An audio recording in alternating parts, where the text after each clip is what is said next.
Jesus wasn't liberal or conservative, okay? He was just right. A lot of people say Jesus was a rebel. They want to try to put him into a box. They want to try to get him into, the politics these days. You see him. A lot of Republican people say, well, if you're Christian, you need to be Republican because Republicans are Christian. And everybody likes to make that label. And everybody says, oh, well, you can't be Democrat if you believe in Jesus and things like that. And then there's Democrats that are Christian, and they're like, well, no, you can't be Republican. So, at the end of the day, a lot of people think Jesus was a rebel, that he was some kind of radical liberal who turned religion upside down. Others see him as a deeply conservative, defending moral truth and God's law.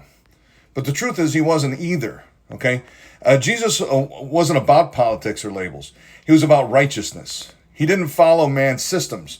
He followed God's truth. When it came to the word of God, he was unwavering, saying, heaven and earth will pass away, but my words will never pass away. Matthew 24:35. That's conservative faithfulness. No compromise on truth.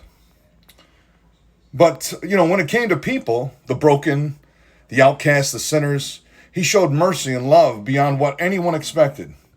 He touched the untouchable, forgave the unforgivable, and ate with those society rejected. That's grace.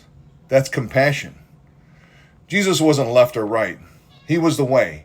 He stood in the middle of truth and mercy, justice and grace, showing us what really means to be right with God.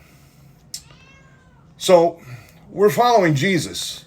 And if we're following Jesus, we're not called to pick a political side. We're called to stand where he stood, on the side of truth, love, and righteousness. Because Jesus wasn't liberal, he wasn't conservative, he was and always will be right.